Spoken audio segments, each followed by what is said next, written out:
Goeiemôre, het is nou 12 Desember, Vrydag. En vanoggend wil ek ietsie aanspreek op die refugee-program wat ek nêrens sien wat iemand aanspreek nie. Wat nogal interessant is, maar maak nie saak nie. En dit is child protection. So, daar is 'n groot verskil in child protection in Suid-Afrika en in child protection in Amerika. En jy moet weet wat child protection alles behels wanneer jy hier na toe kom. Want het hang af van sekere behavior en wat alles aangaan, is daar 'n kans dat jy jou kinders kan verloor as jy oor die lyn stap op sekere goeders. En baie mense weet dit nie. So vandag is 'n bewusmaking vir almal wat hier na toe kom met kinders. En net om jou idee te gee vir iets waarna jy moet oplet. Eerste plek, as jy in Amerika is jy iewers te werk waar jy met kinders werk. En 'n kind rapporteer aan jou, soos by 'n kerk, by 'n skool of so iets. 'n Kind rapporteer aan jou, hy het abuse by die huis of iets is nie reg nie. Is dit jou plig as 'n volwassene om dit aan die polisie te rapporteer? As jy dit nie doen, kan jy in groot moeilikheid kom. As hulle uitvind, jy het daarvan geweet, maar jy het nie gerapporteer nie. Maar so, kom ons kyk eers na ons eie keuses, ons eie kinders.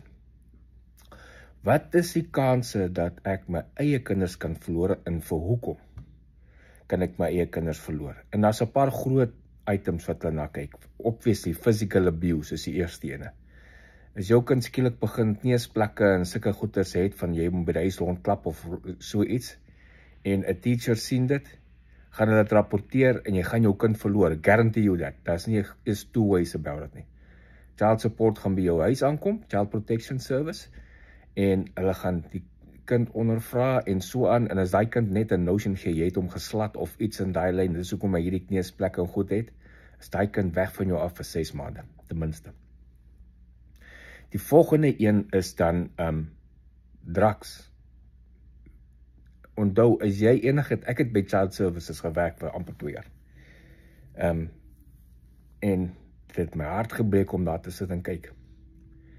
Mense kom maar in, dan hulle iewers by die werk drugs gebruik of so iets, dan word hulle daar gebring, hulle toets jou daar, en as jy daar toets, stuur jou net daar huis sonder jou kinders. Dan sal hy kindertjies daar en kyk so rond. Want nou gaan hulle na ander mense se huis toe. Moenie dit doen nie. Rarig. Moenie dit nie aan die kinders doen nie. So, as jy 'n probleem het met drank en drugs, moet jy nou probeer regmaak met jouself. Want jy kon in Suid-Afrika weggekom het met dit. Jy gaan beslis in Amerika wegkom met dit nie. As jy hier by die werk 'n random drugtest doen, of op 'n op die pad het hulle roadblock so aan en hulle doen die DUI check of so iets. Of net jy gaan vir medies en hulle tel daar's drugs op in jou system. Gaan hy selfde dag nog gaan Child Service by jou huis aankom en jou kinders optel. Jy gaan hulle nie vir 6 maande sien nie. En jy gaan op 'n program gesit word om skoon te kom, want hy terwyl jy op hy program is, gaan jy nie jou kinders sien nie. Onthou dit. Ek weet in Suid-Afrika het baie mense weggekom met so goed. Hier gaan jy nie wegkom nie.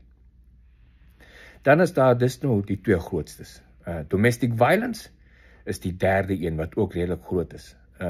Nie so groot soos die ander 2 nie, maar redelik. Domestic violence. Pa klap aan ma. En die kinders sien dit. Daai atmosfeer. As daai goed uitkom, as daai kind by die skool sê, dis moeilikheid by die huis, hulle huil by die skool, of hulle kon nie konsentreer en die juffrou vra, hoekom konsentreer nie, hoekom sukkel jy met die, ja, maar hulle is bang om huis toe te gaan, want pa klap aan ma, domestic violence, nog 'n probleem. So, hier in Amerika is daar 'n sterk bewusmaking en hulle kyk na die kinders. Bejaardes en kinders word hier sterk gekyk na. En as jy daar oortree op een van daai goeders, het jy moeilikheid, ek beloof jou, jy het moeilikheid. So, dis die groot dinge, want ek weet, hoekom ek dit vandag wil sê is, ek weet van hierdie selfde 3 items, wat baie gereeld in Suid-Afrika gebeur het, en daar niks gebeur daarvan. Jy weet, die kinders was nog by die ouers, en is daar deur. Ek weet daarvan. Hier in Amerika nie, want onthou soos ek gesê het op die heel eerste, my opening sentence. As jy met kinders werk, en jy sien hierdie tipe gedrag, of hulle vertel dit vir jou, moet jy dit rapporteer, dis die wet. Ek werk met kinders by die kerk. Ons moet dit ding elke jaar sign, dat ons dit sal doen. Net so paar weke terug,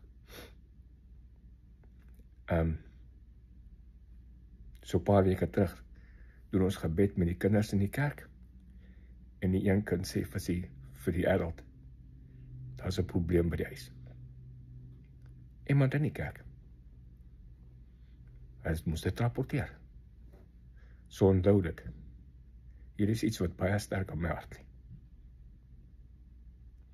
Beskerm die kinders.